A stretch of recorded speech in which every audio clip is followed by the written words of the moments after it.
Vamos lá. Boa tarde, pessoal, tudo bem? Já conversamos um pouco antes, né? Boa tarde. Mas esse é o nosso sétimo encontro para tratar desses temas que a gente vem trazendo para vocês, que a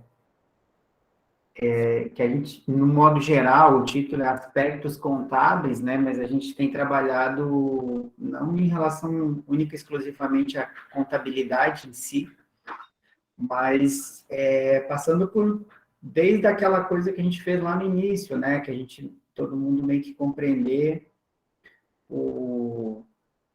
como que são como que é um pouco a organização do Estado, prefeitura, município, governo federal, Receita Federal, que a gente sempre fica meio perdido, né?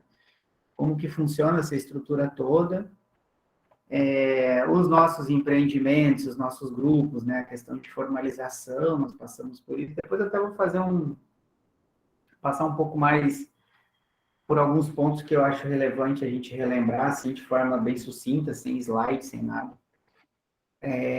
Mas a gente foi fazendo esse caminho, né, de compreender primeiro a estrutura do Estado, quem faz as leis, por que que faz, porque isso lá na frente a gente acabou vendo que nos chegou nos levou à conclusão de saber aonde que a gente ia para fazer cada registro, né? Onde que a gente deveria procurar se precisasse de alguma coisa, aonde que a gente emitiria a nota fiscal de uma coisa ou de outra, fosse de serviço ou de prestação, ou de venda e compra e venda. E fomos fazendo essa construção, né, da constituição das pessoas jurídicas, do CNPJ, depois a questão das obrigações.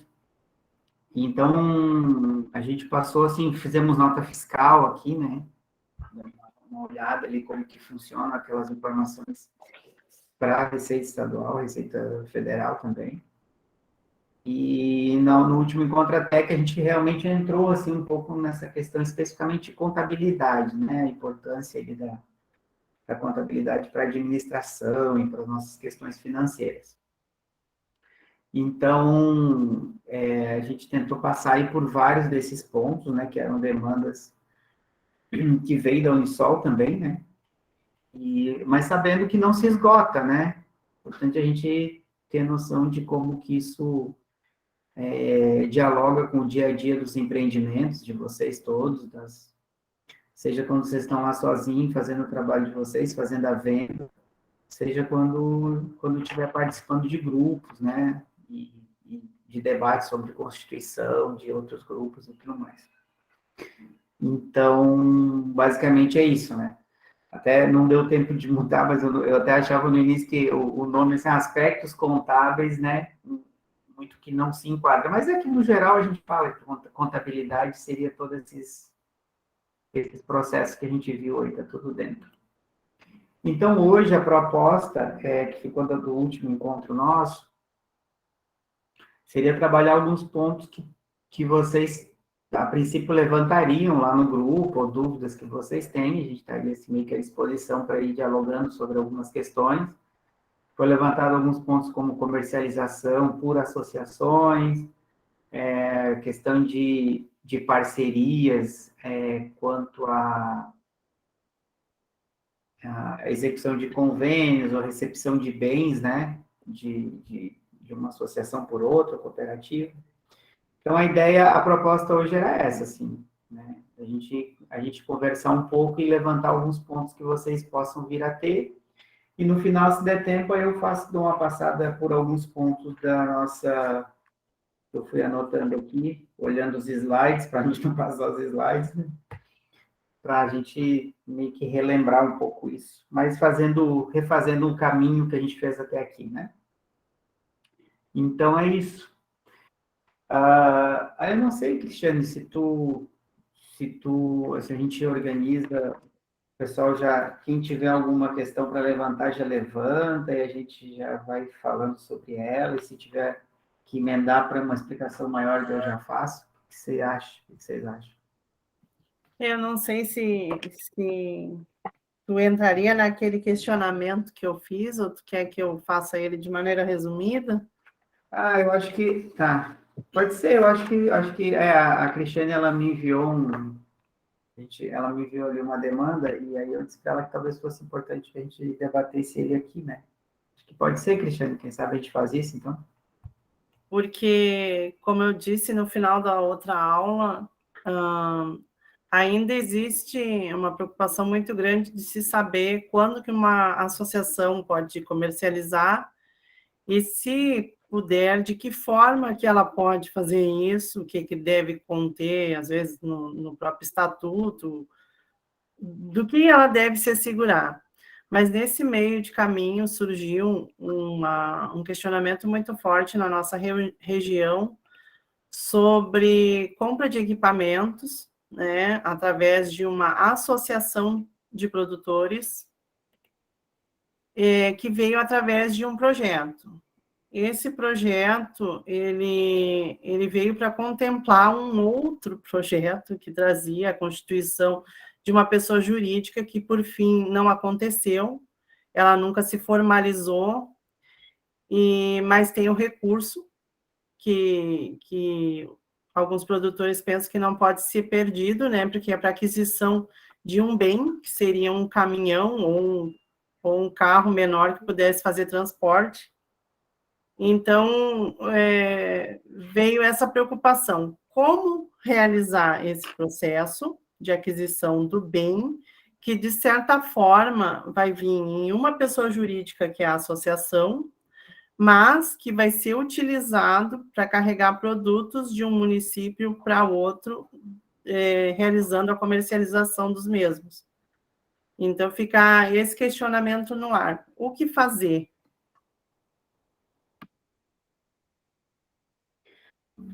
Muito bem. Até, Então, Rogério, pode falar. uma das coisas que se pensava muito, e eu até dava o exemplo nosso com a Cotafra, aqui em Pelotas, da Fragete com a Cotafra, que a gente tem um comodato, mas são duas instituições que têm sua personalidade jurídica. Mas, nesse caso em específico, a associação tem a sua personalidade, mas quem precisa utilizar o veículo para fazer o transporte não tem. Então, gira muito nesse sentido: o que fazer?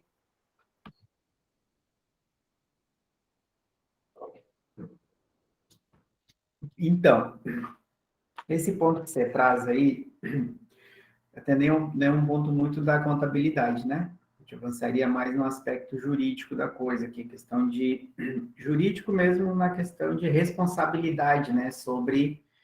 Primeiro, sobre o que está recebendo, que é um bem por meio de, creio que por recurso público, né? Então, está recebendo um bem para uma entidade privada, que é a nossa associação, que é de recurso, por recurso vindo do erário, né? Que é recurso de impostos. Então, esse é o primeiro ponto, né? Que é receber isso, cumprir as obrigações que assumimos para receber isso, porque quando a gente faz o projeto, também tem obrigações, depois eu falo mais sobre isso. E outro aspecto daí do mundo também jurídico seria a questão de o uso dessa coisa. O uso e as consequências, né? Porque a utilização, principalmente de um bem, como tu falou aí, que é um caminhão, né?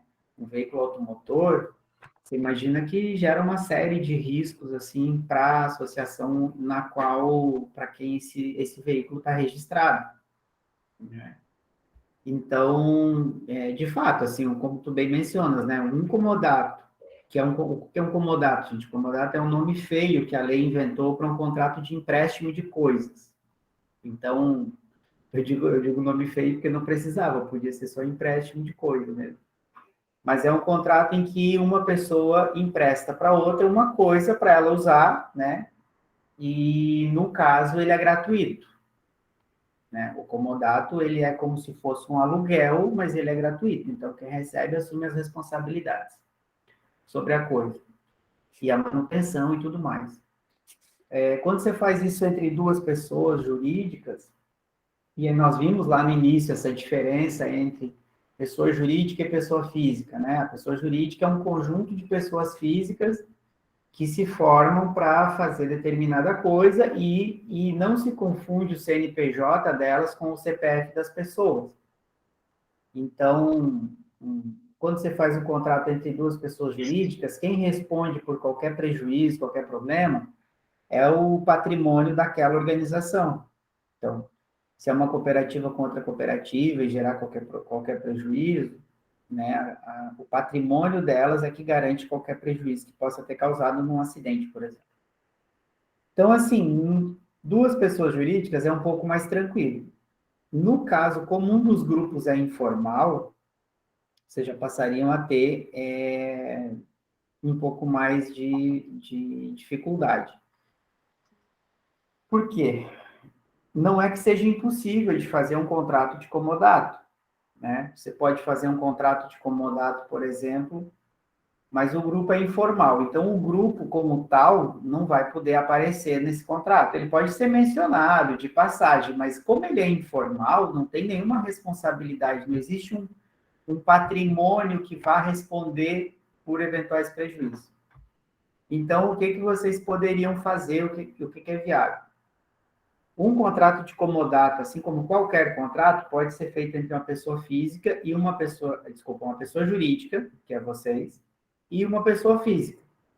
Ou entre uma pessoa jurídica e várias pessoas físicas. Ou entre várias pessoas físicas. Os contratos podem ter muitas partes. Uma solução possível aí é, bom, se vocês têm um grupo informal de pessoas que querem se utilizar do bem, então vocês poderiam, no caso, elaborar um contrato de empréstimo dessa coisa, entre aí a cooperativa ou a associação? Cooperativa? Entre a cooperativa... É uma associação. E a outra, que é informal, ela não tomou forma jurídica ainda, nem como cooperativa e nem como associação. Sim. Então, seria assim, ó, a associação de vocês vai fazer esse empréstimo, mas como o grupo é informal, quem vai responder por esse contrato são as pessoas físicas que compõem ele. Então, esse grupo informal, vocês poderiam fazem esse contrato de empréstimo da associação com as pessoas. Quantos são no grupo? São 10. Bota lá, 10 CPFs. Porque o contrato, ele tem esse objetivo, um contrato. Qual é o patrimônio, ou seja, quem responde financeiramente pela coisa. Então, se não existe um CNPJ para diferenciar pessoa física e jurídica, você precisa, então, estabelecer quais são os CPFs que vão responder por qualquer eventual prejuízo, né? Então, eu até acho que, como vocês são uma associação, e ele é um bem-vindo de um projeto de governo, que tem o objetivo de trazer um benefício social para um grupo, é importante mencionar a existência do grupo. Porque, inclusive, vocês, como associação, vão ter uma justificativa melhor perante o órgão de governo que apoiou, sabe? Por que a associação, por exemplo, pegaria um caminhão e emprestaria para mim, de graça? Né? Que sou uma pessoa que não tem um grupo nenhum, que é uma coisa privada. Então, a importância de mencionar o grupo, o nome do grupo, mencionar que ele é informal, e colocar como responsáveis todos os CPFs desse grupo, ou CPFs que o grupo achar que não. Então, temos aqui 20 pessoas no grupo, vamos determinar que 5 assumam a responsabilidade, ou 6, né? E aí faríamos esse contrato, então, de empréstimo entre a associação e esse grupo, onde vai constar todas as pessoas com os seus CPFs. Né?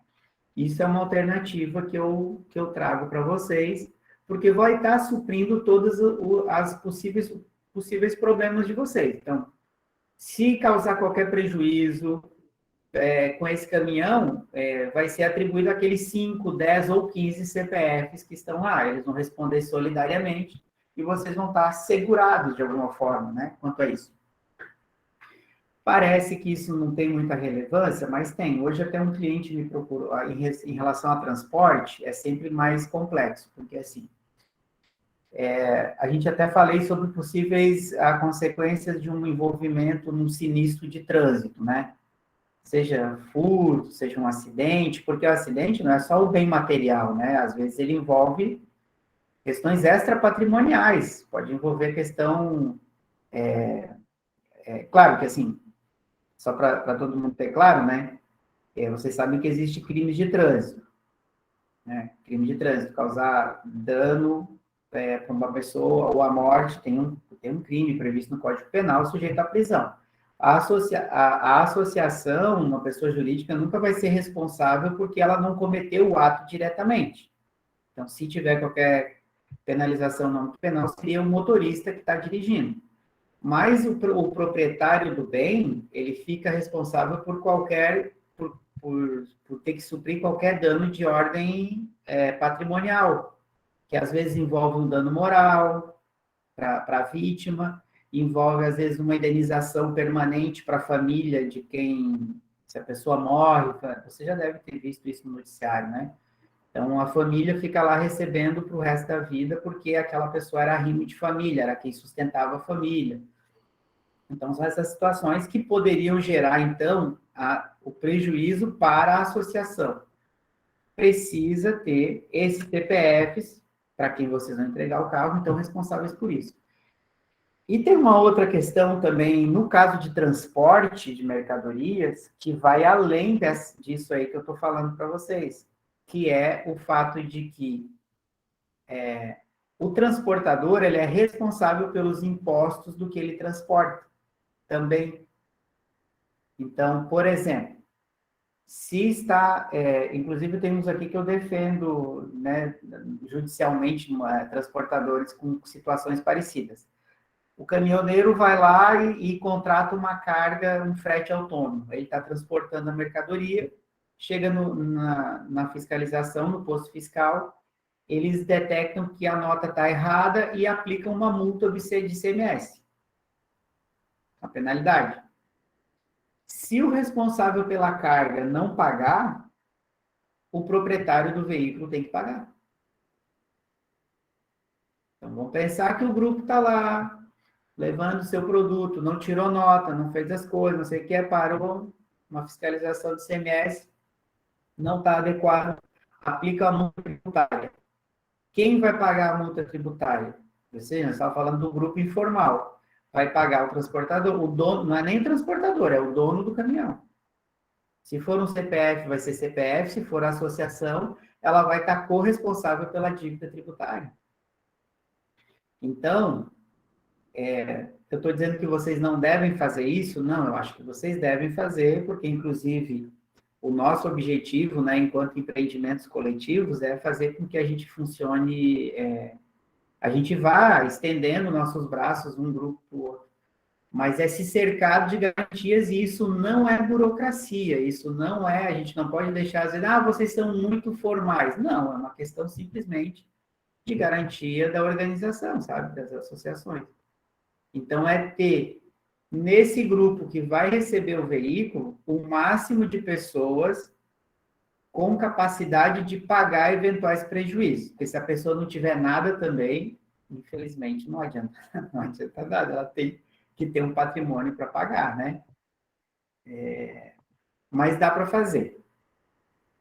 Outra coisa que daí, nesse ponto aí que tu traz, Cristiane, que eu acho que vocês devem cuidar, é a questão do objetivo, porque quando faz lá um projeto de, não sei se deve ser emenda parlamentar, né? Emenda parlamentar, a gente sempre pensa que a gente está falando só com o deputado. Porque vem os assessores e diz, manda isso, manda aquilo, e não é. A relação que a gente faz na emenda parlamentar, gente, é com o governo. Buenas tardes. Buenas tardes. Tudo bem? Como estão? A Ana ali já vai dizer que meu espanhol tá ruim. Né? Então, gente, a gente não está fazendo a relação com o parlamentar, com o deputado. Ele é só um intermediário. Quando a gente assina contrato, recebe o dinheiro, envia o projeto, é para o governo. E o governo, por intermédio dos ministérios. E os projetos, quem cuida de projetos sabe disso, você sempre tem que dizer quem vai receber, o que você quer, o que você vai fazer com ele, com a coisa, quais são os objetivos. e qual é o resultado esperado daquilo, né? É meio que um caminho ali para fazer projeto. Então, o importante é que vocês que estão recebendo bem saibam que, se é possível fazer esse comodato, né? Se esse comodato vai cumprir o objetivo do projeto, que vocês disseram, porque se vier para a associação, quem disse o que vai ser é a associação, né? Vai dizer lá o que vão fazer com a coisa, qual é o objetivo, qual é o resultado que vai dar, né? Que é uma política pública.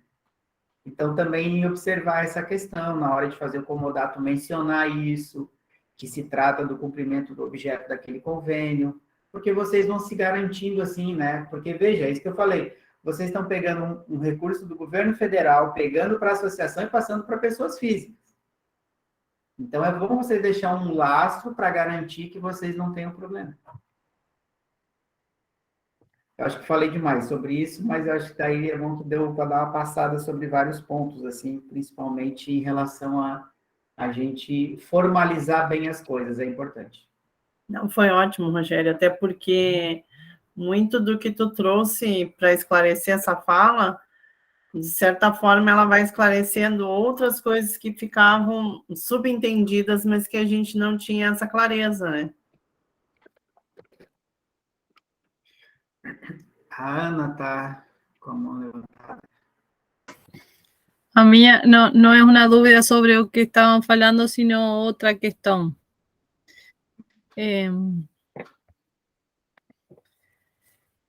Por ejemplo, aquí en la casa, en la región, ¿tá? En la región frontera, tenemos varias situaciones. Varias son constituidas as asociaciones, ¿tá? Que na verdade elas são associações de artesãos ou... Sí, asociaciones de artesanos o de costureiras, ¿no? Entonces, ese tipo de asociación tiene una dificultad de emitir notas na hora de comercializar. Entonces, o previsto, o que acordamos fue ter uma MEI para conseguir emitir una nota, ¿tá?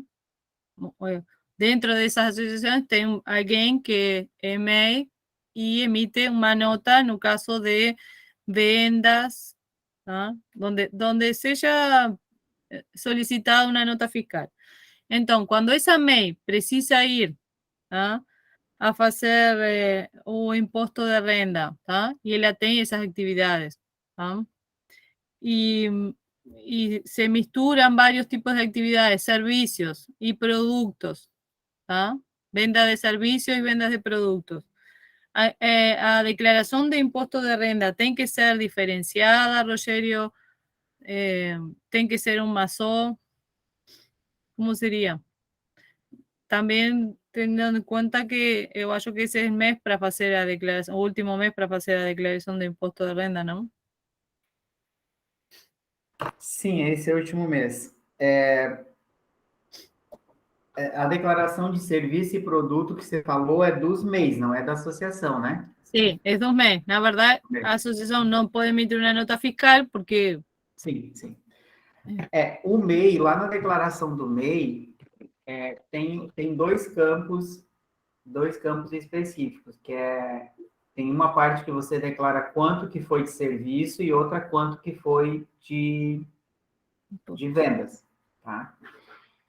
O MEI, se vocês olharem lá, a declaração do MEI, eu não sei se todos conhecem, depois, se vocês acharem que deve, eu posso projetar uma aqui. Ela trabalha com totais, então, assim, numa empresa mais comum, que não é MEI, a gente tem todo um registro dia a dia, nota por nota, valor por valor, e isso tudo é enviado para o governo. Naquele negócio que eu mostrei na outra vez, que é o SPED, que é o Sistema Público de Escrituração Digital. O MEI, ele tem um sistema bem simplificado, porque ele é feito exatamente para o pequeno empreendedor. Então, assim, a declaração do MEI só pergunta, quanto por total você vendeu durante o ano de bens, coisas, né, venda, e quanto você prestou serviço, total também. Então, se você tiver um controle certinho de quanto você vendeu, foi anotando, você vai colocar ali o valor e quanto é de serviço. Mas eles não tem exigência nenhuma de saber se você botou o valor certo, se botou o valor errado, porque não é obrigatório tirar nota. Então, tem 2 campos, Inês, lá. Um é para venda e um é para serviço. Basta informar ali o total do que ou você tem anotado ou do que você acha, mais ou menos, que foi que vendeu. Tá? Então, é separado, mas é a mesma declaração. Então, se tem as 2 coisas, coloca as 2. Se tem uma só, coloca uma só. Ótimo. Deixa eu dar uma olhada aqui. Vocês podem ir avançando, que eu vou ver se acha essa declaração ali que a gente está falando. Rogério, queria também perguntar com relação à associação essa questão de nota fiscal. Porque em alguns casos a associação pode emitir nota fiscal, né? Mas queria que tu explicasse, assim, em quais situações a associação pode emitir uma nota fiscal. Tá. Bom, eu vou voltar ali, deixa eu só ver se eu acho uma declaração de e-mail aqui para mostrar para vocês. Esse está aqui. Depois a gente... Só para terminar esse assunto ali da... Sim. Pode ser? Eu só Sim, sim. É bem interessante isso de ver como é a declaração de imposto de renda de MEI, porque bem rapidinho. eu fiz a declaração, foi a primeira vez, assim, daí a contadora me explicou que tem que fazer a declaração do MEI, né? E daí eu fiz, mas não recebi ainda. Já está aparecendo aí, né? Sim. Ó, por exemplo, isso aqui é uma declaração de um MEI que foi feito agora, tá? Ó, tá aqui o período. Ele começou em 1º de fevereiro, foi a data da abertura dele. É a declaração anual. Então, quando você entra lá no portal, essas coisas aqui ele já preenche automaticamente. Essa outra parte aqui é o resumo da declaração. Isso aqui, nada vocês vão preencher também. Vai Porque automático. o próprio sistema já traz assim, ó, quanto você pagou, aqui é o valor pago, ó, você pagou 61, essa pessoa aqui pagou 61 na guia, ó, todo mês. Tá? Valor pago. Aqui, essa distribuição, vocês lembram que nós falamos que tinha vários tipos de impostos dentro do MEI, né? Então, ó, tem uma parte que vai para o INSS, ó, que está aqui, ó, 55. Uma parte que vai para o ICMS, R$1 que vai para o Estado. O ISS é R$5. Então, cada guia de 61 que vocês pagam, vai uma partezinha para cada um. E vocês vão lembrar que eu falei que no Rio Grande do Sul, a Fazenda Estadual não dá inscrição estadual para MEI. Porque não vale a pena para eles manter um cadastro. Porque, olha só, eles recebem R$1. O Estado do Rio Grande do Sul recebe R$1 naquela guia de vocês, que vocês pagam no MEI. Então, manter um cadastro de inscrição estadual custa mais caro para o Estado do que isso. Por isso que MEI não tem inscrição estadual no Rio Grande do Sul. Então, isso aqui tudo vem automático. Tá? E essa parte aqui, ó, é a parte que vocês preenchem lá, ó. Que são as informações socioeconômicas e fiscais.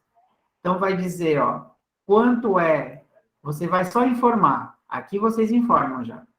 Quanto é a receita bruta do comércio, indústria e transporte? Fornecimento de refeições. Então, se a tua atividade está aqui, nesse tipo de coisa que está escrito, você vai colocar aqui. O caso do artesanato entra aqui porque ele é um tipo de indústria, né? É a transformação. Aí vai botar só o total. Ele não pede mês a mês, nem quanto foi cada nota. Só o total. E também tem um campo que vai aparecer, que é da prestação de serviço, ó. Então, se é prestação de serviço, ele vai colocar aqui o valor total também. E aí o próprio sistema vai somar os dois, ó, 50 mais 18 deu 68, né?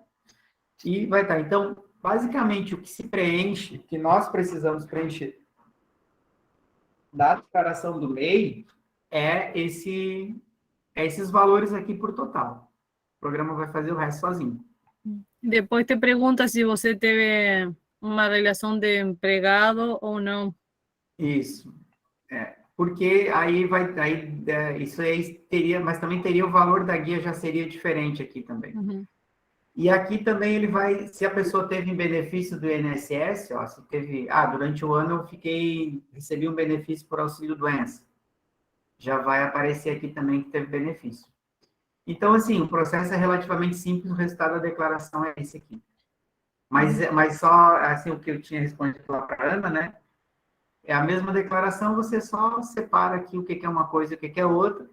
Vocês veem que os números não são muito exatos, essa pessoa aqui declarou um valor redondo, assim, que até é difícil de acontecer, né? Um valor tão certinho. Mas é porque é mais ou menos o que ela lembrava de ter vendido no ano. Então, a gente acaba fazendo o valor aproximado. Deixa eu só tirar aqui o compartilhamento. Ali nesse valor, daí vai todos os valores de vendas e também de prestação de serviço? É separado. A venda está no primeiro campo e o serviço é no outro, né? Então, É separado. Pode ser que você tenha as duas atividades, mas nesse ano você não fez nada de prestação de serviço, daí você sempre vai deixar zero. A soma dos dois não pode passar de 81 mil. Não é cada um, no caso. Então, somando ali, se passar de 81, já sai do meio. Bom, você tinha levantado, eu acabei voltando ali, o Regiane, era sobre a comercialização, é isso? Por associações, né?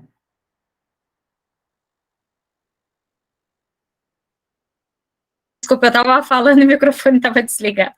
A associação sem fins lucrativos, né? Que não pode dar nota de comercialização. Mas tem algumas situações que ela pode emitir nota, né? E quais são essas situações em que pode estar fazendo nota fiscal? Então, eu vou tentar... a tela não está mais compartilhada aí não, né? Não. Então, como que acontece? Como eu falei, eu acho que foi no outro curso no início desse, a finalidade de uma associação, ela não é fazer comercialização. Tá? Porque, inclusive, o artigo 53 do Código Civil, que é quem regula uma parte do que as associações têm que fazer, ele diz assim, ó, eu vou ler para vocês, tá? É bem pouquinho. Ele diz assim: constituem-se as associações, ou seja, as associações são constituídas pela união de pessoas que se organizem para fins não econômicos. Então, o que é uma associação está conceituada nesse pouquinho de palavra ali da lei. Associação é uma união de pessoas para fins não econômicos. Logo, se eu vou fazer comercialização, veja que ela não diz fins não lucrativos, tá? Porque uma cooperativa, por exemplo, ela não tem fins lucrativos, mas ela tem fins econômicos, ela é para fazer comercialização. O objetivo dela é gerar receita. Então, ela é uma associação, a associação é para fins não econômicos, elas são constituídas para fins de representação social, sejam de moradores, de mulheres, de camponeses, né? Então, é representação. Então, o objetivo da associação, primeiro ponto, não é comercializar. Rogério, mas eu já vi nota de associação de serviço, de venda. Sim, vocês já viram, acontece, pode acontecer, não é proibido, tá? Mas o que acontece? O nosso regulamento do ICMS, no Rio Grande do Sul, então, para vender, a gente tem que ser se a gente vende coisa, nós vamos ser contribuintes do ICMS, né? De imposto estadual, da venda de mercadorias. O regulamento do ICMS diz o seguinte: contribuinte é qualquer pessoa, física ou jurídica, que realize com habitualidade ou em volume que caracterize intuito comercial operação de circulação de mercadorias. Em resumo, então, quem é contribuinte do imposto estadual? Para me vender, eu sou contribuinte estadual, certo? Então, ele diz assim, que o contribuinte é a pessoa que realiza circulação de bens não eventualmente e de forma com interesse comercial, com objetivo comercial. Nós já vimos lá que uma associação ela não tem fins econômicos. Então, se ela não tem fins econômicos, não pode ser habitual dela fazer comercialização. E a inscrição estadual, ela pressupõe que o contribuinte é alguém que faz isso com habitualidade, sempre, constantemente, e com esse objetivo, com o objetivo comercial. E é por isso que nós não recomendamos e dizemos que a associação não é a figura adequada para a comercialização. Agora, é possível registrar uma associação, pegar uma inscrição estadual, que é o que o Estado está... Para ter uma inscrição estadual, tem que entrar naquela caracterização do que o Estado diz que é contribuinte, tá? Um contribuinte. Então, é possível pegar uma associação e transformar, e fazer uma inscrição estadual, porque tendo uma inscrição estadual é uma forma que eu tenho para emitir nota. Se eu não tenho inscrição estadual, eu não emito nota. E também nós já vimos, só quem consegue emitir nota sem inscrição estadual são os MEIs, e os artesãos naquela nota avulsa, né, que emite no CPF lá, que é um caso bem específico também, né, tem umas regrinhas para isso acontecer. Então, primeiro, teria que pegar a associação e dizer assim para o Estado, essa associação aqui quer ser contribuinte porque ela vai realizar habitualmente movimentação de mercadorias com intuito comercial. Só que isso... O Estado do Rio Grande do Sul vai dizer, muito bem, se vocês querem ser assim, eu aceito vocês e vocês vão passar a ser contribuintes e vão emitir nota. Mas isso, de certa forma, a associação ela está contradizendo, quando ela diz isso para o Estado, ela está contradizendo a essência dela, que é a essência do que é permitido uma associação fazer, que é funcionar uma união de pessoas para fins não econômicos. Tá? Dito isso... inclusive, acho que teve teve um outro momento em que teve um curso com o pessoal da Unisol São Paulo, que era o advogado lá, ai, gente, eu esqueço o nome dele, é uma vergonha. Depois a Beta lembrar, se ela tiver, ela fala. O Eugênio, doutor Eugênio. Ele estava falando sobre isso também. Assim, se muito eventualmente a associação fizer uma comercialização em pequeno volume, isso até não vai chamar a atenção de ninguém, nem da Receita Federal e tudo mais. Mas se o objetivo da associação passar a ser girar mercadorias dos seus associados, é melhor que ela faça, que se constitua uma cooperativa. Porque ela vai estar, ela já mudou a essência dela do que seria o que a lei permite. Então, de vez em quando fazer num volume pequeno em relação às suas próprias receitas, a comercialização ou a prestação de serviços, eu não vejo problema, daria para fazer, embora não seja o caminho mais adequado. Tá? Então, e aí gera um outro problema. Uma associação, ela é uma entidade, além de não ter fins econômicos, ela não quer vender nem comprar nada, ela é sem fins lucrativos. Então, toda sobra que tiver dessa movimentação comercial que eu fizer, se sobrar algum recurso, eu não vou poder distribuir para os associados. Vamos supor que vocês façam lá uma venda de 50 mil, 100 mil no ano. Aí vocês tiram ali um valor e tal, e daquela venda, daquela movimentação, acaba sobrando alguma coisa. Vocês não podem distribuir para quem é associado, porque a lei também não permite que você faça isso. Né? Então, assim, a nossa opinião é que é sempre a lei, nós entendemos que a associação, pelo que está escrito na lei, não é para comercializar. Se começar a comercializar, desvirtua a finalidade dela e pode vir que a Receita Federal diga, vocês estão no lugar errado, vocês não são associação. Aí vocês vão perguntar, Rogério, grande coisa dizer que a gente não é associação. O que significa isso? significa que se vocês não são associação, vocês deveriam ter pago impostos sobre comercialização.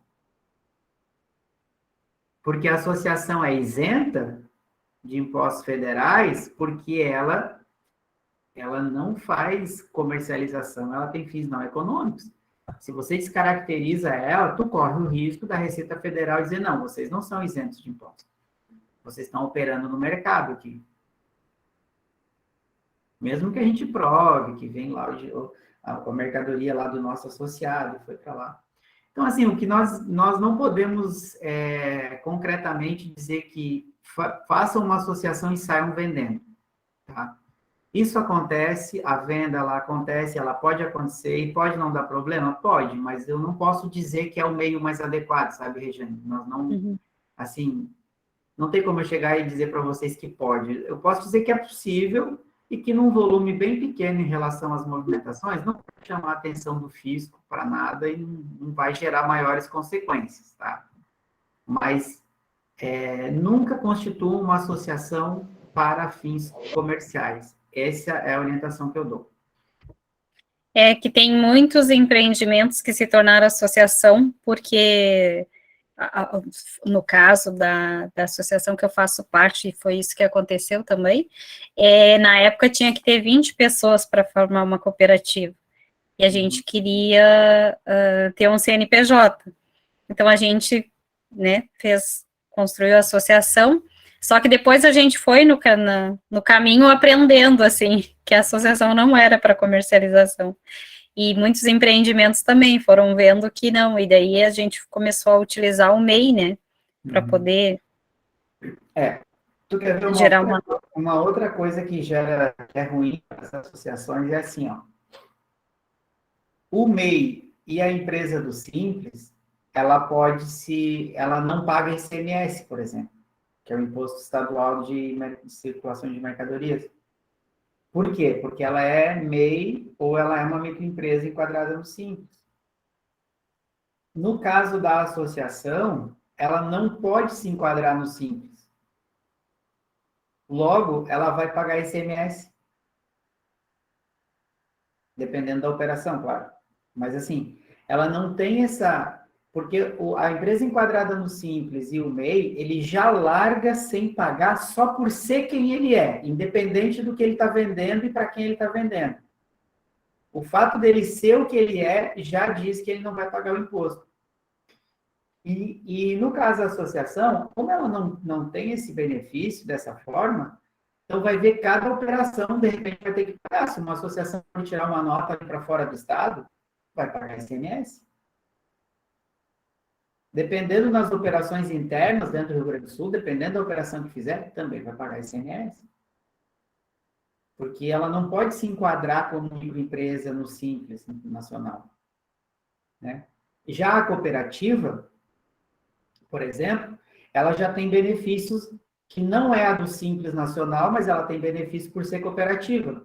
Você tem o que eles chamam de o Simples Cooperativo Gaúcho, que é a cooperativa até 360 mil não paga ICMS, depois ali tem umas alíquotas menores.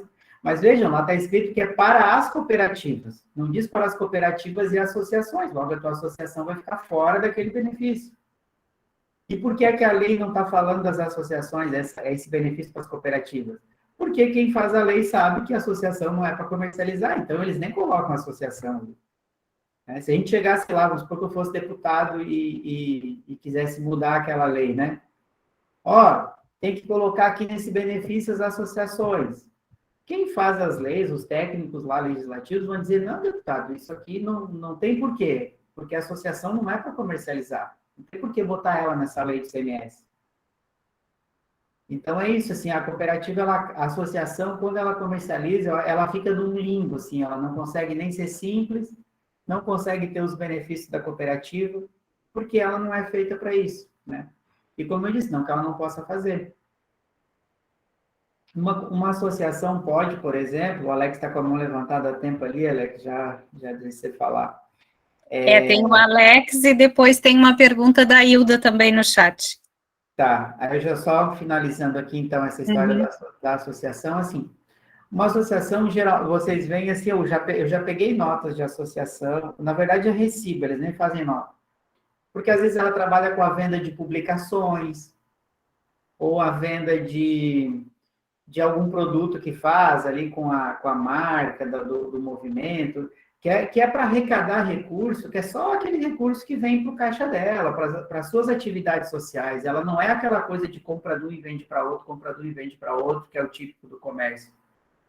A associação, às vezes, pode prestar um serviço, então é mais comum ver nota de serviço, porque a associação ela tem o seu quadro de pessoal e a sua expertise em algumas áreas, ela pode fazer. Vou dar um exemplo para vocês. Você tem lá aí uma associação que trabalhe com agricultura, com assistência técnica e agricultura ecológica.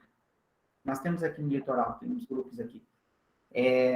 Bom, então ela já tem contratado lá engenheiros agrônomos, técnicos agrícolas, já está lá contratado pelas outras movimentações dela. Vem alguém e diz assim, acho que eu já dei esse exemplo aqui. Olha, eu queria contratar vocês para dar uma assessoria na minha lavoura ecológica que vocês podem fazer? Posso. Aí ela vai dar uma nota de serviço. Mas nota que o objetivo principal dela não é vender serviço, mas eventualmente ela acaba fazendo, e ela é uma associação.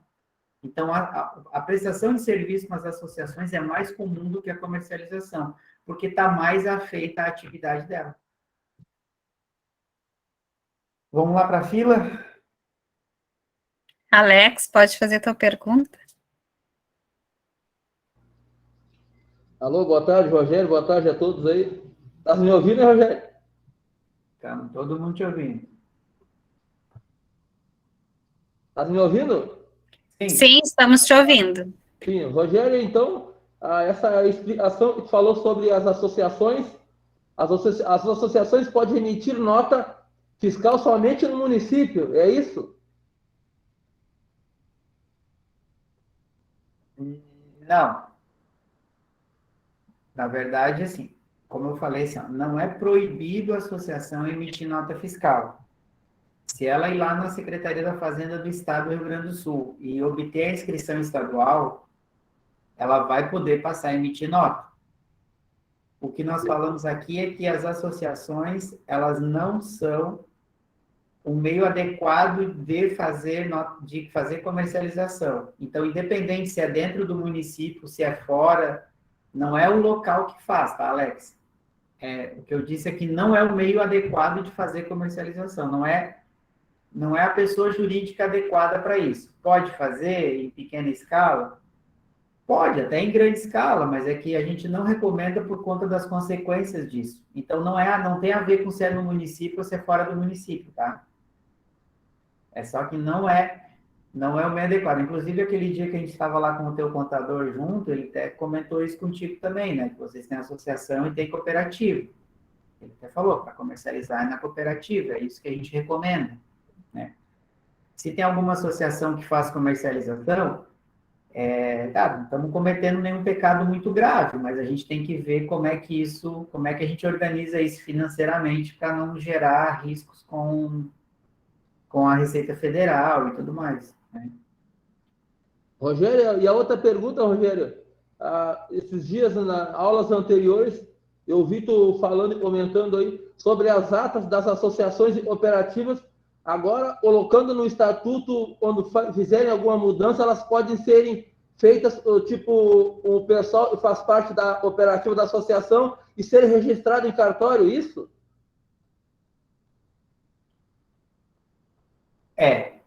Deixa eu ver se eu entendi a tua pergunta.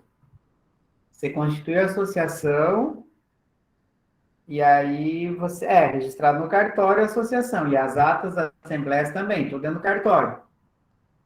As cooperativas é que tem que fazer na junta comercial, que aí é um processo que o cartório é aí no município de vocês, né?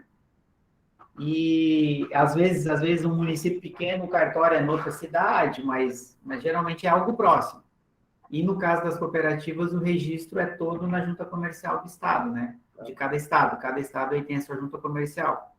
Não sei se tem alguém de fora do Rio Grande do Sul, mas basicamente é isso. E a última pergunta, Rogério. A cooperativa pode fazer, Rogério, alguma sociedade, uma associação, tipo assim, Se tiver alguma associação e tenha, tipo, e seja de produtores de planta, no caso, produtores rurais, e eles têm bastante produção, no caso uma cooperativa, e dentro dela tem a parte da agricultura, poderias fazer uma parceria para trabalhar junto ou não? Pode, mas assim, no caso cooperativa, a produção rural, tá? Produção de alimentos aí que você está falando. O ideal é que todos os produtores sejam vinculados à cooperativa, sejam sócios, cooperados, tá? Inclusive para evitar o pagamento de impostos, né? Porque se tu comercializar a tua cooperativa, comercializar produto de quem não é sócio da cooperativa, essa venda vai pagar imposto. Então, eu entendi o que tu falou de parceria, que tu está trazendo gente, assim, comprando coisa de quem não é associado da cooperativa, cooperado, né? Que é a palavra correta. Mas não é o caminho mais adequado, porque aí você vai pagar o imposto, tem que tomar cuidado em relação a isso, assim. Então, dá para fazer, pode fazer, mas tem essa questão do imposto, né? Vai ficar mais caro, assim, para vocês, para operar. Só claro, daí se tem um produtor rural lá que quer entregar o produto para vocês fazer comercialização, só cuida na hora de que tu vai pagar para ele, descontar todo o custo que tu vai ter com o imposto, né?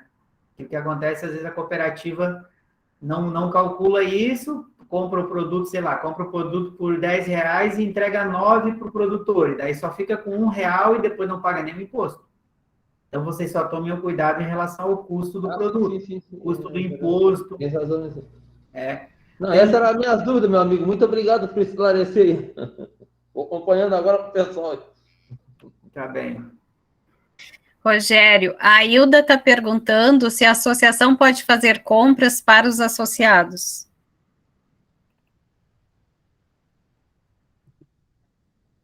Se a associação pode fazer compra, e como é que ela vai repassar essa compra, né? Ela está fazendo comercialização também. De que produto a gente está falando, no caso? Tem a ver com a atividade dos associados, tipo, são produtores, agricultores, o que é? Tipo de compra a gente está falando. Se for insumo para produção, vamos pensar uma associação de agricultores aí, tá? Produção rural. Ela pode comprar e repassar para os seus associados. Se for insumo para a atividade dele e tal. Não sei se é disso que ela está falando. Ô, Rogério, Oi. é assim, nós somos um grupo de mulheres, né?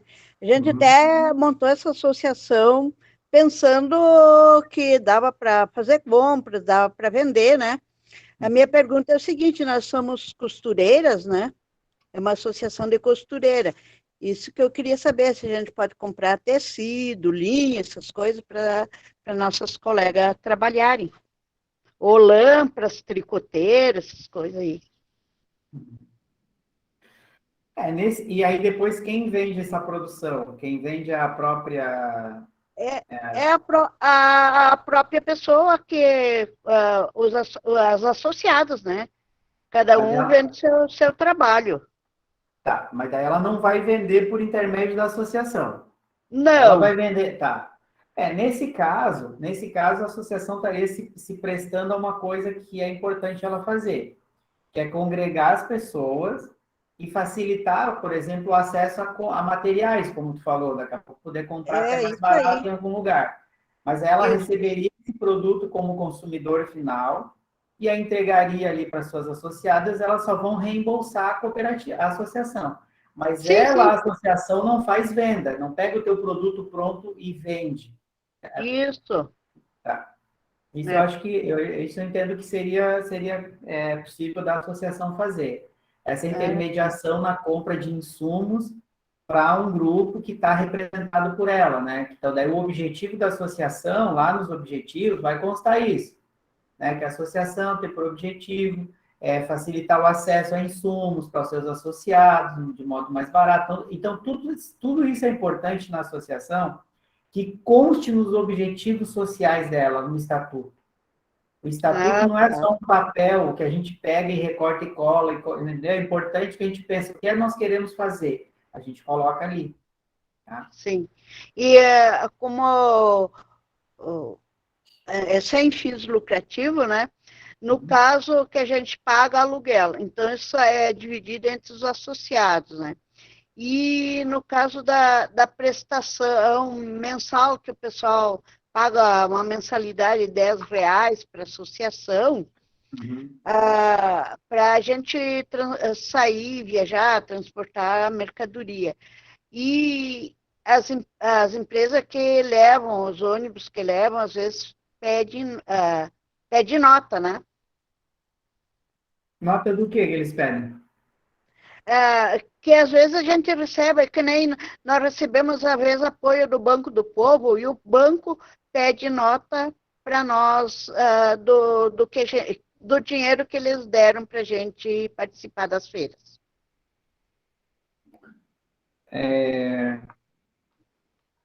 Pois é, mas nota do quê, né? Eles fazem uma doação para vocês? Sim, sim. Fazem a doação e daí a gente tem que retornar com a nota no que a gente gastou, né? É isso aí. Então eles pedem uma prestação, eles dão um apoio para vocês. Sim. E aí eles querem uma nota para comprovar o gasto que vocês tiveram com esse apoio, é isso? Exatamente isso. Tá, mas isso é comum, tá? Porque isso não é a nota da associação. Eles querem assim, ó. Se eles deram um apoio para vocês viajar a outra cidade para fazer uma feira, o que eles querem? A nota do ônibus que vocês contrataram para levar, a nota de alimentação da comida que vocês compraram enquanto estiveram lá. Se vocês ficaram hospedados numa pousada, num hotel, a nota do hotel, o que eles querem é uma prestação de contas do repasse que eles fizeram para vocês fazer uma atividade. Isso é comum. Eles não querem uma nota da associação. Tá, certo. Porque isso aí é bem comum, tá? É assim, ó. Eu quero apoiar o grupo de vocês. Eu dou R$ 3.000 para vocês participar da atividade em tal lugar, mas eu gostaria que vocês trouxessem as notas do gasto que vocês tiveram. É isso que eles estão pedindo. Então, cada vez que vocês gastam, na viagem a gente parou num posto e todo mundo almoçou ali. Então, tu vai ter uma nota ali daquele almoço de todo mundo. Então, é isso que eles estão te pedindo, provavelmente, tá? Estou aqui supondo, mas acho que seja isso, é bem comum. Certo. Era isso a minha dúvida. Tá bom, obrigada. Nada. A Lucena está perguntando, para constituir a cooperativa, qual o número de cooperados? Se for uma cooperativa de trabalho, pode ser que ela serve tanto para produção, né? Produzir alguma coisa para comercializar, quanto para serviços também. Pode ser 7 pessoas. As cooperativas tipo de produção agropecuária, as cooperativas mais amplas, 20 pessoas, no caso. Mas pode ser tanto 7, se enquadrar ali como cooperativa de trabalho, tem uma lei específica para ela, que é a lei... Deixa eu ver de que ano é só.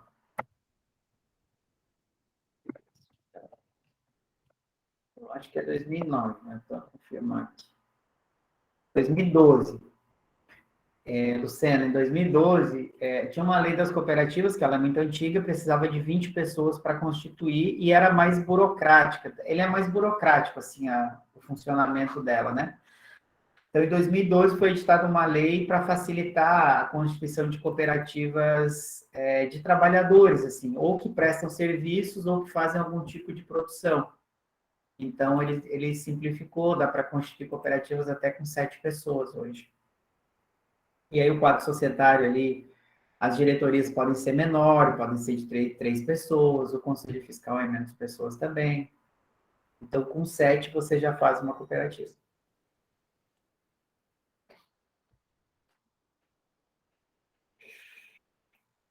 Deixa eu ver se tem mais alguma coisa no chat aqui.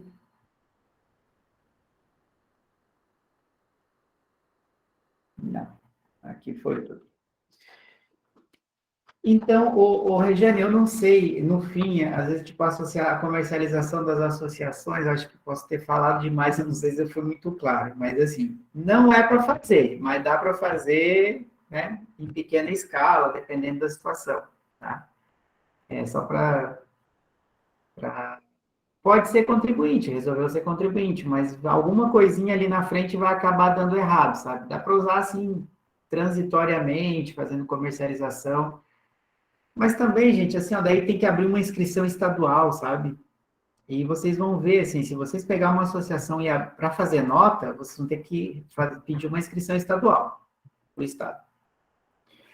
E aí vocês não vão ser microempresa, porque vocês não são do Simples, são uma associação. Aí vocês vão ver, é uma série de obrigações, assim, que tem que estar cumprindo todo mês, já vão gastar mais com contador, vai ser mais burocrático. Já vai... Se passar um tempo sem emitir nota, eles cancelam a inscrição. Se passar 3 meses sem emitir nenhuma nota fiscal, por exemplo, faz inscrição estadual. Se passar 3 meses sem emitir nota, eles cancelam a inscrição estadual. Você tem que ir lá fazer de novo. Então, assim, tem que realmente ver a adequação e o volume, sabe?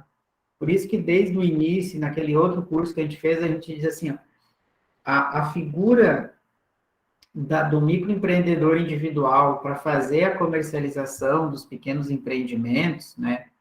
Então, ela é bem importante, assim, a lei do MEI, ela não é uma lei para tirar os direitos do trabalhador ou estimular que a gente não funcione coletivamente. Na verdade, ele é uma lei social até, porque muitos dos empreendedores, né, pequenos empreendedores não tinham nem benefício previdenciário.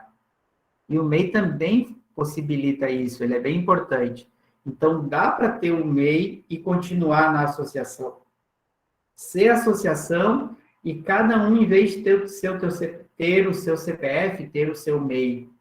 Né? Não é que a gente renega o trabalho coletivo quando abre um registro um MEI. Na verdade, ele é um instrumento para facilitar a vida da economia solidária, das pessoas individualmente, para garantir direitos, né? Então, podemos fazer inscrição estadual para associação? Podemos, dá para fazer, em pequena escala, em pequeno volume de comercialização, mas eu não acho, nem é o meio mais adequado, e também não vejo isso como vantagem, assim, realmente que possa ter uma vantagem, acho que a gente tem mais prejuízo do que vantagem.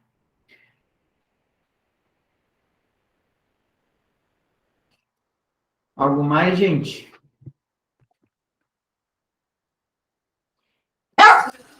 Se você não falar, me vira monólogo. Tá, não, Rogério, lembra que a gente tinha falado sobre assinatura digital? Que daí tu ficou de conversar um pouco, explicando um pouco para nós em que casos que se usa assinatura digital. E também acho que as regras, né? Tipo, a diretoria fez a assinatura digital e não fez no período correto, de quando começou. E aí, para renovar, às vezes tem problema, né? De manter o nome da direção. Que também tem umas regrinhas, assim, nesse sentido, que às vezes a gente só vai conhecer durante a prática. Pode ser. Bom, vamos lá. O que é a assinatura digital ou a certificação digital? É um sistema público, no Brasil ele é público, é o ITI, Instituto de Tecnologia e Inovação, que é um órgão do governo federal que rege as assinaturas digitais.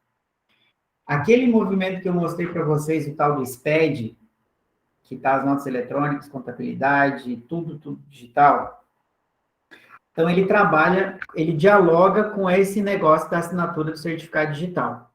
Então, a maioria das declarações e das movimentações que a gente faz para as empresas ali, precisa de certificação digital. Por exemplo, Quando vocês vão no mercado e sai a notinha do supermercado com aquele código quadradinho lá, aquele negócio ali, aquilo ali o que ele é? É uma nota fiscal eletrônica e naquela nota, ela não saiu daquela máquina porque a pessoa só apertou um botão.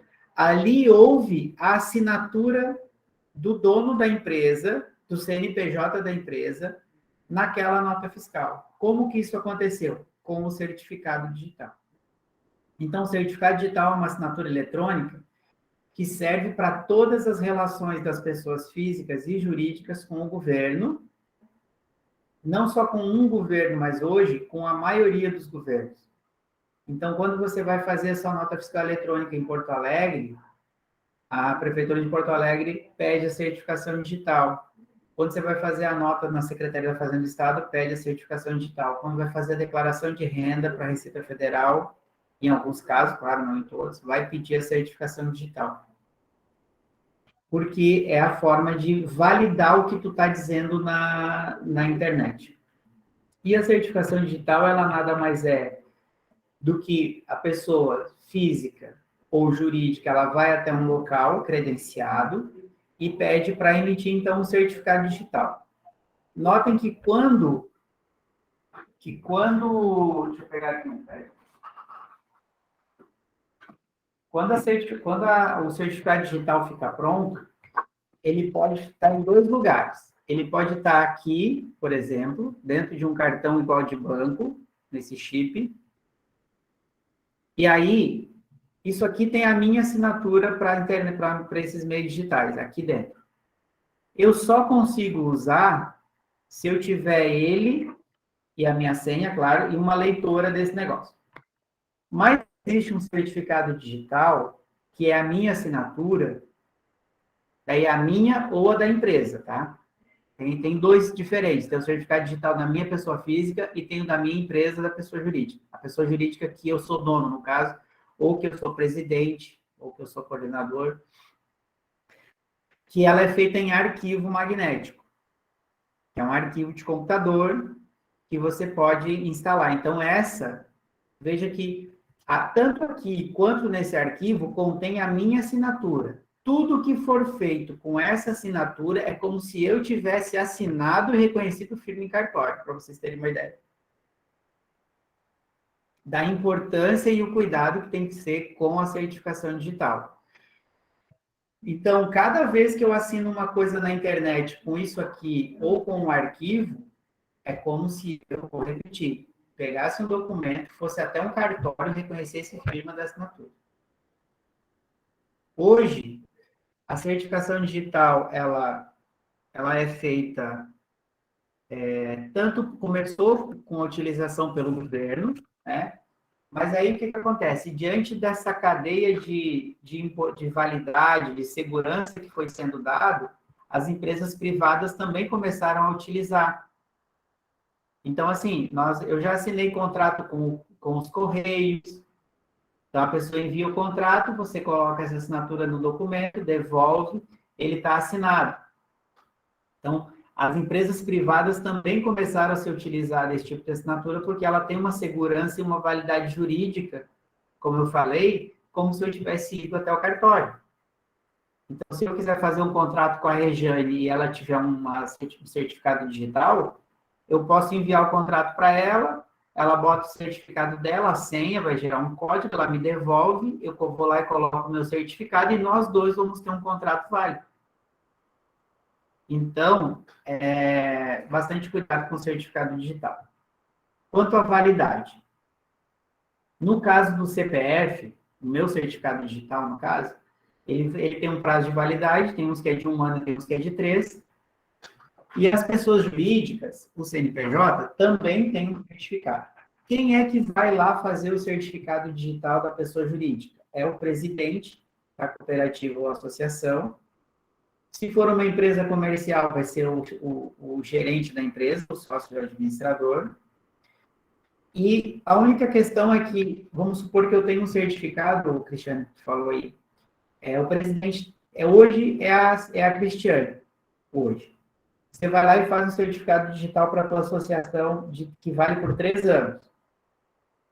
Se no mês que vem ou amanhã deixar de ser presidente, o teu certificado digital da empresa não vai valer mais. Aí o novo presidente vai ter que fazer um outro. Então, Mas ele é feito com o CPF da Cristiane, então? Porque assim, ó, isso que eu agora, a tua pergunta, eu ia explicar, tu perguntou, muito bom. É assim, ó. Se esse certificado aqui fosse da minha empresa, e agora, nesse momento, eu assinasse, é como se eu, Rogério, estivesse assinando, em nome da empresa, representando a empresa.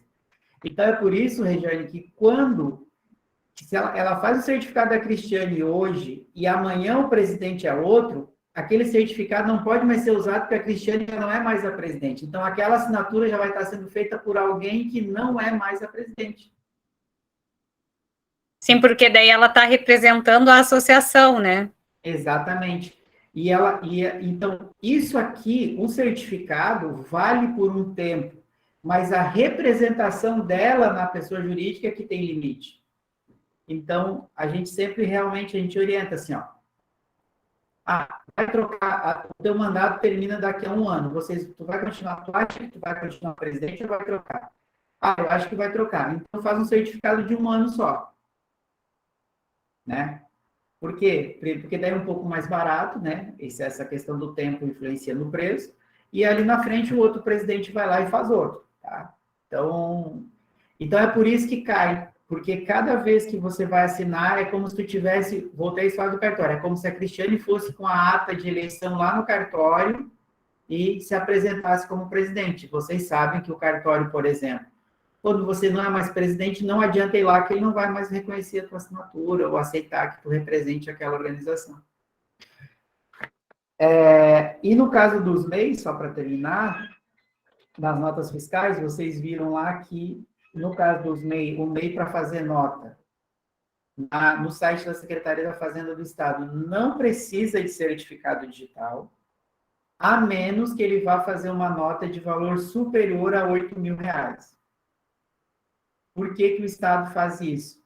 Porque a partir desse, dependendo do tamanho da nota, ele começa a querer ter mais garantias. Então, por que ele pede o teu certificado digital? Porque ele quer que você assine. Quando você põe o certificado digital, você está assinando e confirmando, né? Então, não foi uma pessoa que encontrou os dados do teu MEI, não sei, né, tu viu ali como é que a gente acessa? Se eu souber o teu CPF, o nome da tua mãe, e o CNPJ do teu MEI, eu entro lá e faço a nota que eu quiser. Imagina, né? É muito inseguro.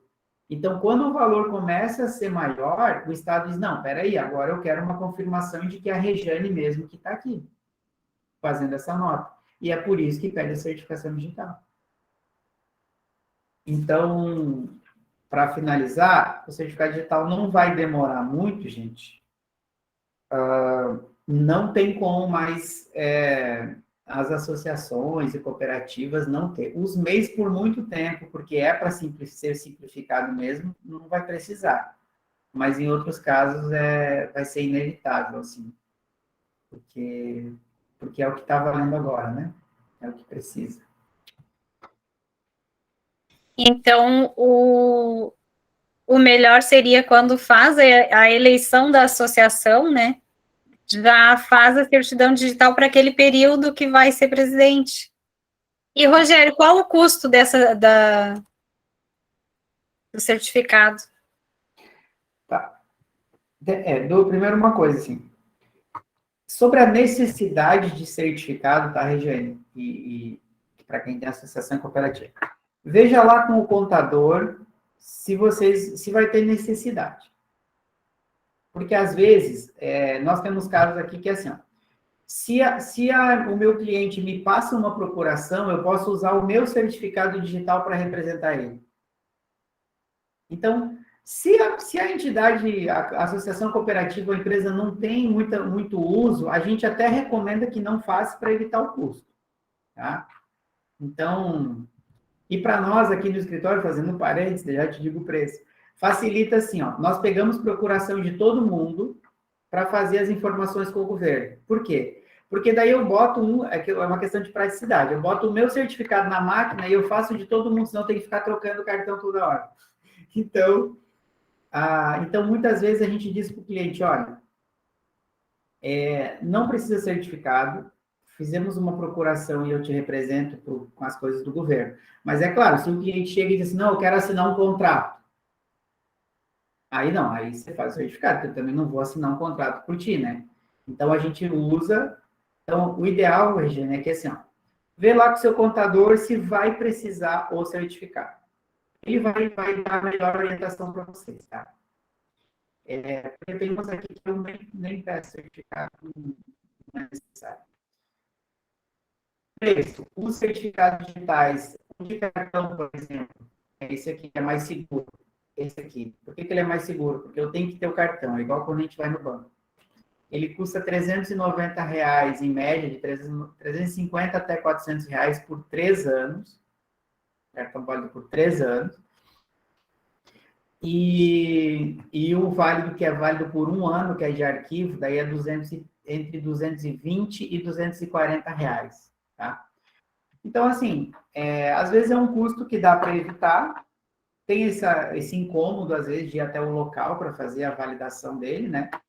Então, o ideal é sempre assim, ó, converse lá com o contador. Se for inevitável fazer, vamos fazer, né? Mas, às vezes, dá para evitar se o uso for pouco, assim. Só que, como eu falei, está reduzindo bastante a possibilidade de não ter certificação digital. Tem alguns casos aqui que a gente já está também... Tem contadores, inclusive, que tem um método, assim, os colegas que eu já notei, assim, na dúvida, manda todo mundo fazer certificado digital.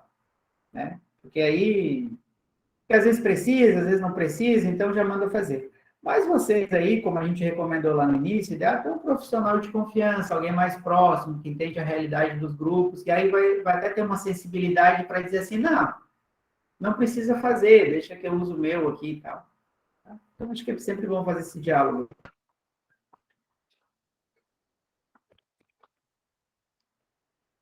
Então, gente...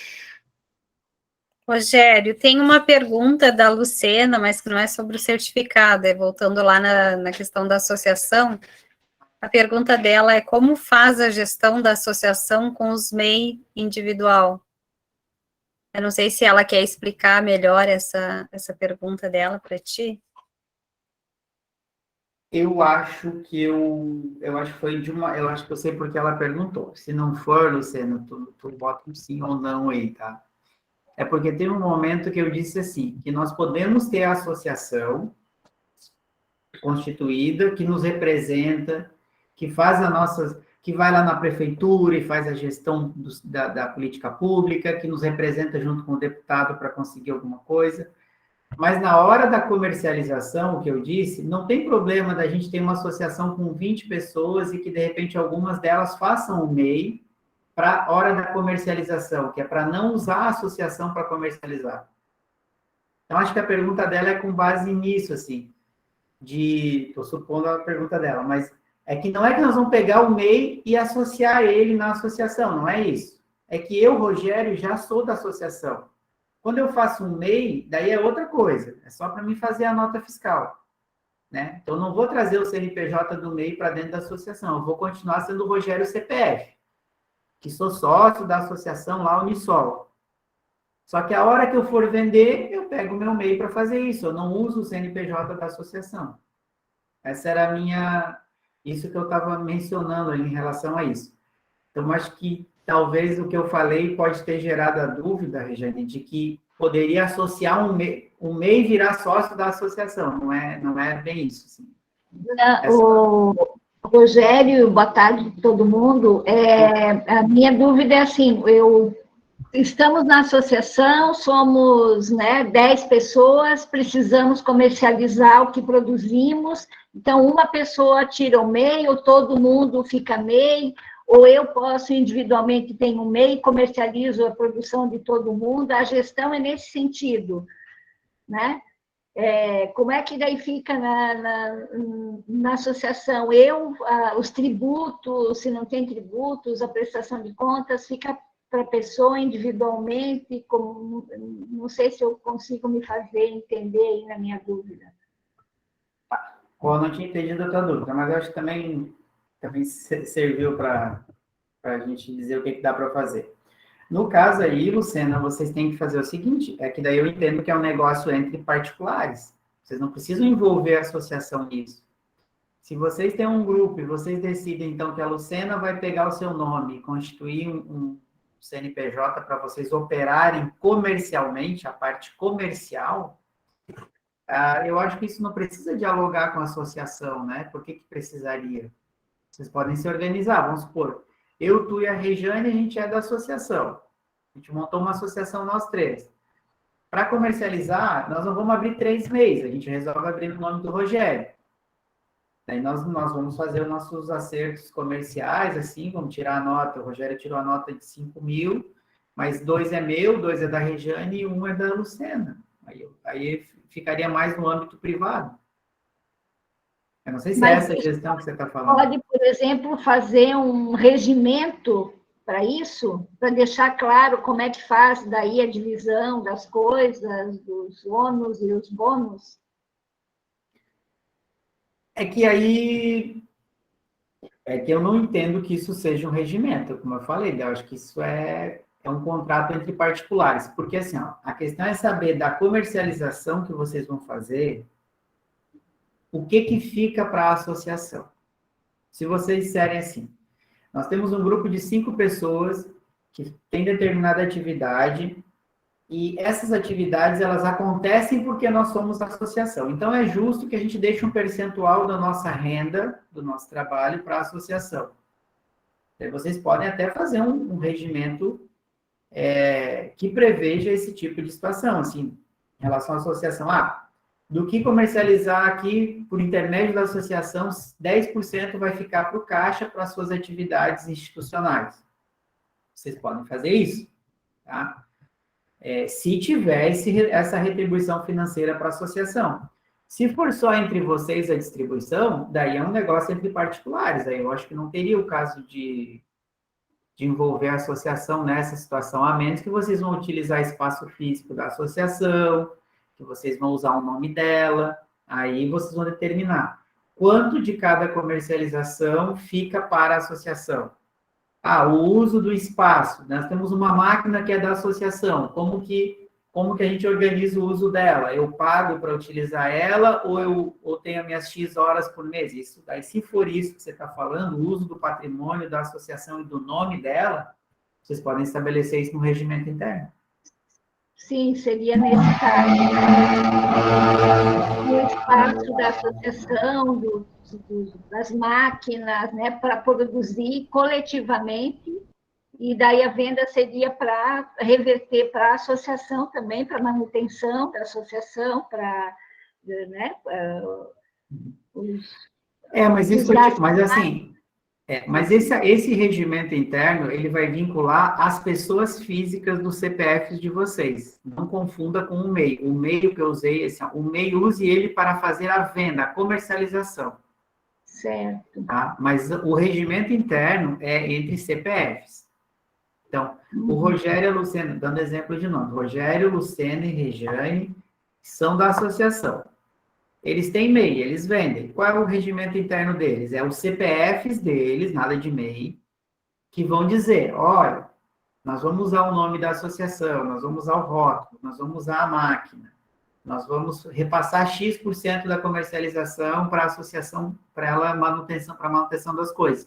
O regimento é entre as pessoas. Certo. A figura do MEI, ela é só um instrumento para comercializar.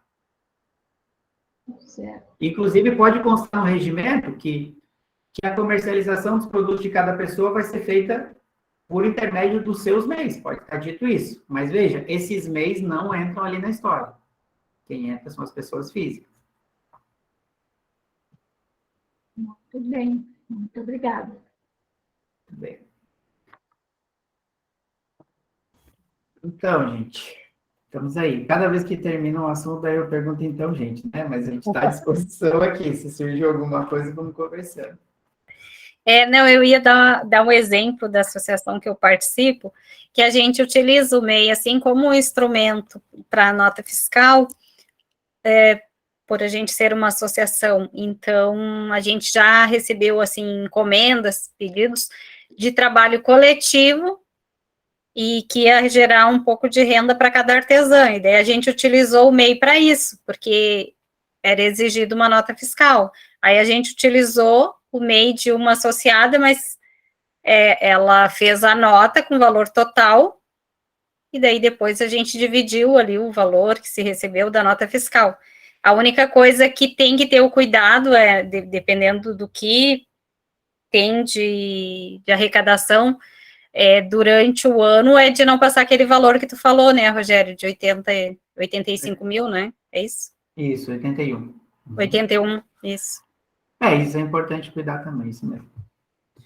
Algumas coisas é isso, é mais nos acordos internos, né? Às vezes tem alguém que está ali no grupo que não precisa ter MEI, ou não quer ter MEI, ou não pode ter MEI, né? Às vezes é beneficiário de um, sei lá, de um benefício social qualquer, então a gente tem que se organizar. A associação, o grupo também serve para isso, né? Para a gente se ajudar junto ao grupo e a gente ver as condições de cada um e pensar coletivamente quem que pode se oferecer para dar um nome, para abrir, para fazer a nota, compreender quem não pode participar, quem não pode abrir um MEI, né? E se ajudar nesse sentido.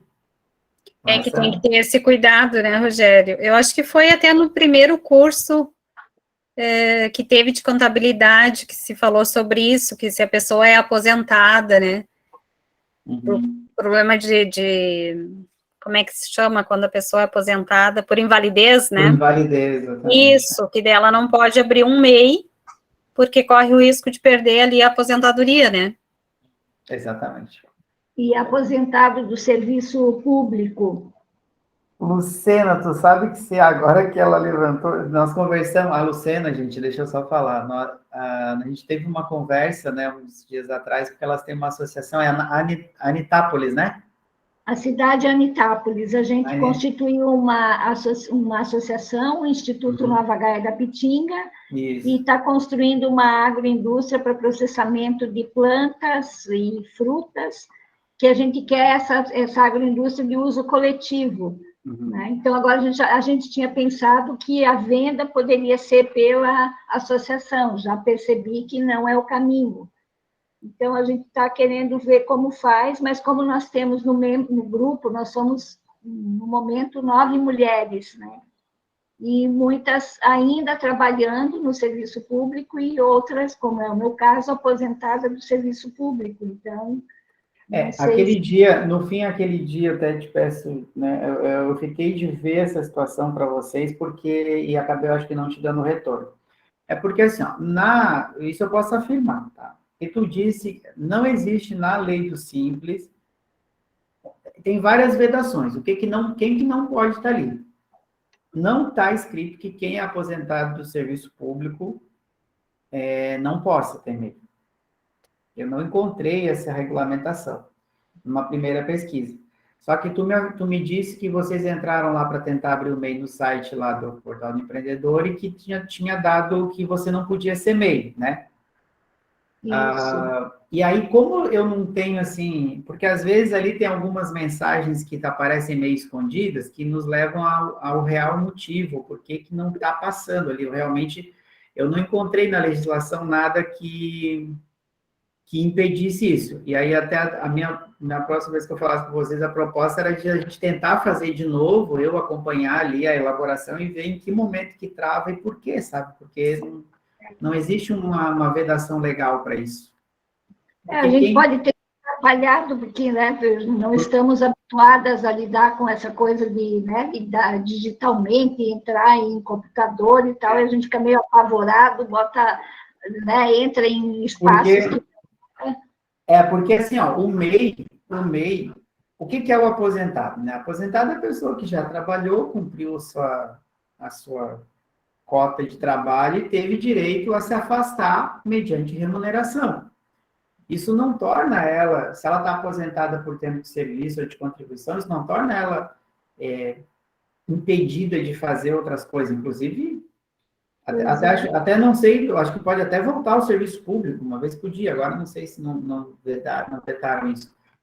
Então, porque o aposentado, ele pode, inclusive, voltar a trabalhar, assinar carteira, e daí a minha dúvida, por que é que o MEI não poderia, sabe? Por que eu não poderia abrir um MEI? Isso numa lógica. Mas também não está previsto na lei, às vezes parece que perde um pouco a lógica. Então, a gente teria que realmente fazer um teste, tentar constituir um MEI para ti de novo, até tu pode me chamar ali depois, a gente tenta fazer. Então, depois a gente conversa. Isso. E a gente vai no caminho de fazer. Vamos fazer um MEI para a Lucena, aí vamos ver onde é que está impedindo e o que pode ser realmente o motivo, né? E eu queria aproveitar e pedir para o grupo, porque a gente está querendo, então, fazer um regimento de uso coletivo desse espaço da agroindústria. Né? Então, se vocês tiverem essa situação e tiverem algum regimento e puderem disponibilizar para a gente, né, ter uma ideia de como é que faz isso, né, seria importante para nós. Não sei se alguém tem, né? A Rejane falou que tem associação, não sei se vocês têm algum tipo de registro de acordo entre, né, os participantes como é que faz, como que usa essa agroindústria, né? Quem chega, como é que faz para utilizar? É por hora, é por dia, é por máquina, comercializa os produtos pela agroindústria ou particular, então como é que a gente organiza, né, esse uso? Nós temos o estatuto onde ali a gente preparou o estatuto fazendo várias reuniões com o empreendimento, né, para ver todas as necessidades, assim, e o que precisava, que seria importante, tá, no estatuto.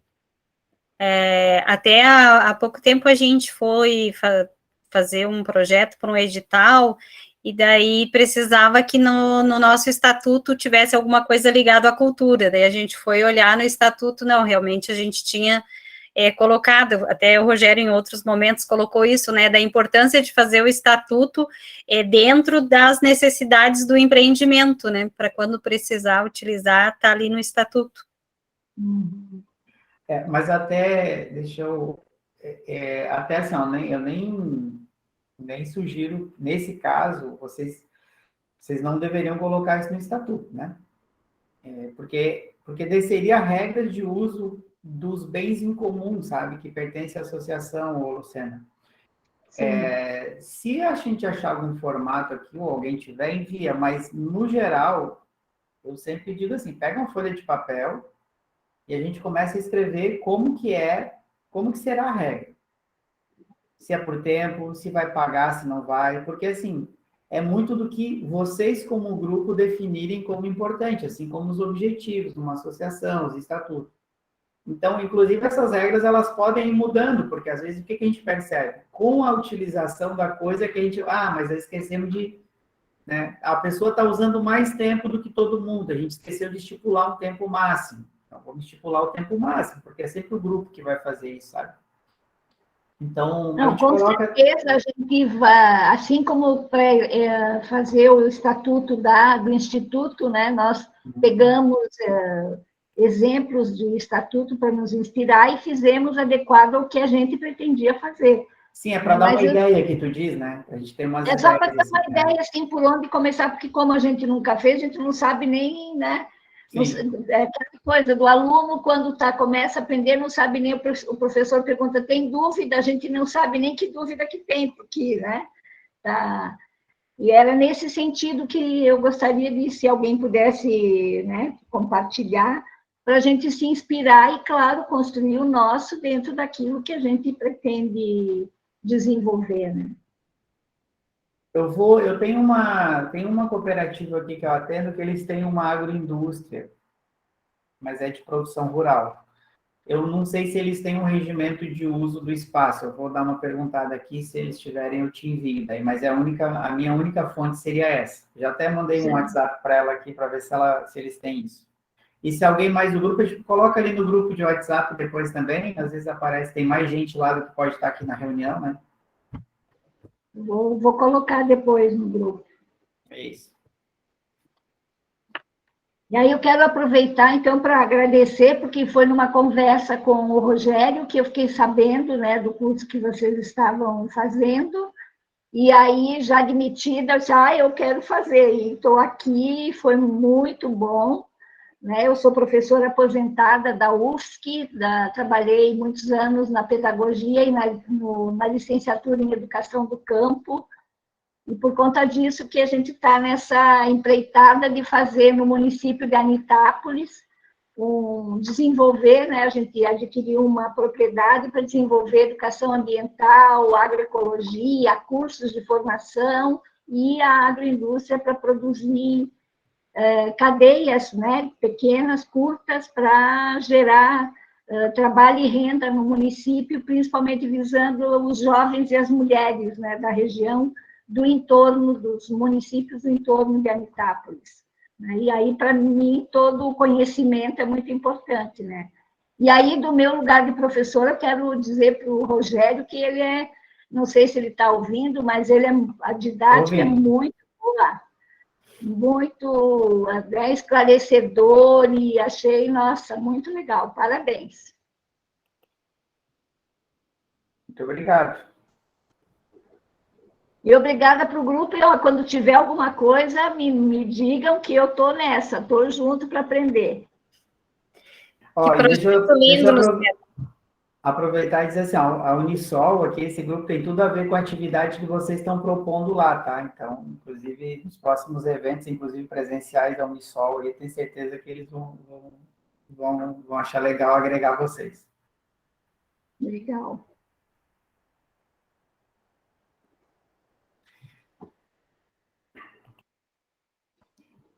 Estou por ti agora, Regiane, nossa coordenadora. Aproveitando ali que a Luciana fez o agradecimento e falou sobre o curso, a gente, como hoje é o nosso último encontro, nós temos uma avaliação da atividade, que já está no chat, que está ali no grupo do WhatsApp também. Parabenizar a Luciana, que esse projeto é muito lindo, e também dizer que esses cursos e outros que teve antes, todos eles estão no YouTube, pela Unisol. Aí, Luciana, se tu quiser também dar uma olhada lá. Olhar, sim. Uhum.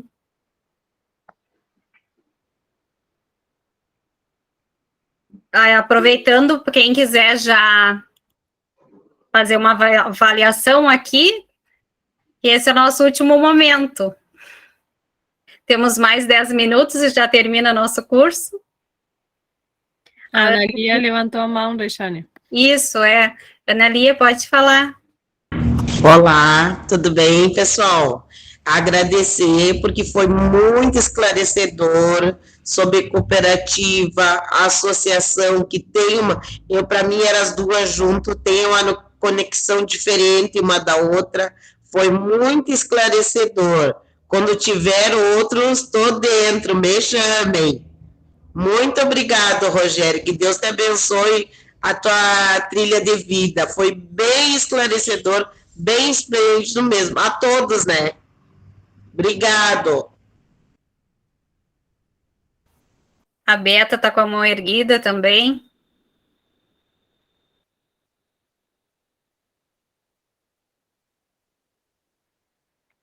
O microfone está desligado, Beta. Oi, pessoal. Então, estou aqui tentando fazer esse celular parar. Vamos ver se eu consigo. Então, me inscrevi também para agradecer a participação de todos, dizer que, relembrar, né, que esse curso foi uma demanda dos empreendimentos, justamente para vir suprir essas dúvidas, essas necessidades de informações que a gente tem no dia a dia, na prática, né? Reforçar a importância de cada um de vocês assim na lista de presença, e hoje, sendo o último dia, também fazer a avaliação, como a Regiane pediu, é muito importante. Este é um curso pago por um projeto federal, uma emenda parlamentar da deputada Maria do Rosário, e a gente precisa prestar contas, então a avaliação é muito importante para a gente poder prestar conta deste recurso.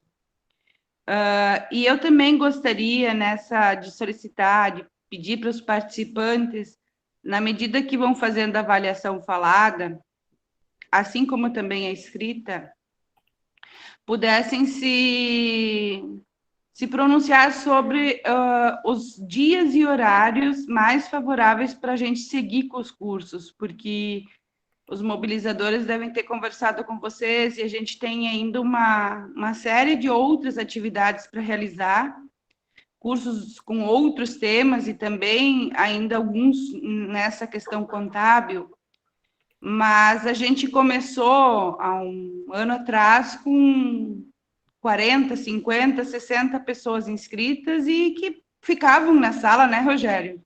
A gente fez um contábil, a gente passava o sábado de manhã inteiro em 58, 60 pessoas na sala. A gente sabe que a vida retoma, graças a Deus, né? A pandemia deu uma estabilidade, a gente tá com as vacinas, está se sentindo um pouco mais tranquilo e retomando a vida. Mas para nós é importante também saber quais os melhores dias e horários para vocês poderem participar das próximas edições. Então, queremos construir as próximas edições junto com vocês. Então, por isso, da importância de vocês, assim, apontarem quais os melhores dias e horários. No mais, também agradecer a equipe de mobilizadores, vejo aqui a Ana, a Rejane, a Cris e todos os que estão presentes, a Bruna, que está sempre nos auxiliando na gravação, abrindo a sala, garantindo que a gente possa ter depois a gravação dos cursos, subindo para o YouTube, então, e neste caso, especialmente o Rogério, que foi o professor da hora, o mestre da atividade em questão. Então, em nome da Unisol, faço os agradecimentos e, em seguida, lançaremos o próximo. Então, estão todos convidados para estarem conosco. O Alex está com a mão erguida.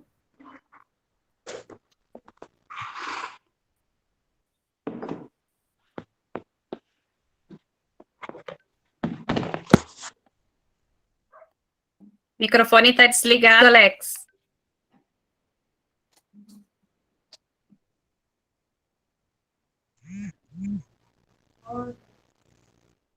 E agora, estão ouvindo aí? Sim. Primeiramente, a gente queria parabenizar a todos os participantes e, em especial, o Rogério, que se dispõe sempre para nos ajudar a tirar tanto as nossas dúvidas como os ensinamentos sobre as associações e também as cooperativas. E agradecer também a Cristiane aí, pelo empreendimento, a gente participa sempre. E foi um prazer em trabalhar, eu digo, participar junto com todas vocês. E aí, a cada dia a gente vê que o exército das mulheres, né, brasileiras, né, de interesses em qualidade de vida, né, em trabalho. Esse é muito bom ver. Aqui na minha religião, que eu participo também, o exército das mulheres é bem maior que o nosso dos homens, Rogério. A participação delas é muito importante e a gente elogia elas sempre, né?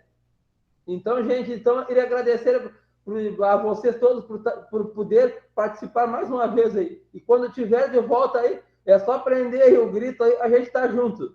Tá bem? Obrigada.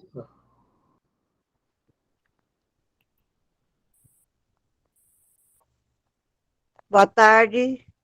Só tenho a agradecer também ao Rogério por todas as explicações, a Unisol por essas aulas maravilhosas que nos tem proporcionado, e quando tiver mais, estamos aí. Um abraço a todos, até a próxima.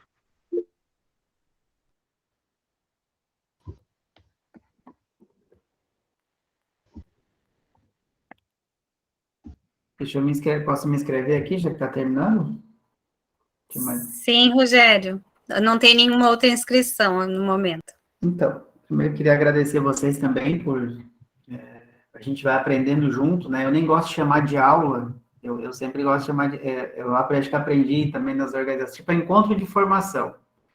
O encontro de formação é isso, a gente se junta e alguns sabem algumas coisas, outros sabem outras, outros têm dúvidas, outros trazem elementos que a gente que pensa que sabe de tudo, às vezes nem sabe o que acontece no mundo real, né? E aí acaba tendo que se virar, aprender sobre o mundo real para poder dar as respostas. Então, de certa forma, para nós também, tanto esse quanto aquele outro curso, foi um problema, um período assim de construção também do conhecimento, né? A gente toca as tarefas do dia a dia e quando vê, tá perdido num monte de burocracia, às vezes até se desconecta um pouco do que acontece na vida das pessoas, dos pequenos empreendimentos e tal. Então, agradecer por esse momento também de partilha que a gente teve nesse tempo todo, né? E dizer que a gente tem ali essa parceria com a Unisol, não é uma parceria de contratação para fazer curso, mas a gente faz trabalhos em conjunto, inclusive eu sou associado e membro da Unisol também. Então, tem as nossas cooperativas aqui de economia solidária, que eu participo também aqui no litoral. Então, é um caminho que a gente trilha junto, né? Cada um vai agregando ali os seus conhecimentos, as suas capacidades, e esses momentos são importantes para nós, assim, também, né? Para construir, ampliar, melhorar o conhecimento, né? Então, inclusive, o conhecimento precisa ser melhorado, porque simplesmente decorar leis e coisas não tem significado nenhum se a gente não puder realmente aplicar ele na vida das pessoas e nos espaços públicos. Então, era isso, finalmente agradecer por vocês terem me convidado também para isso.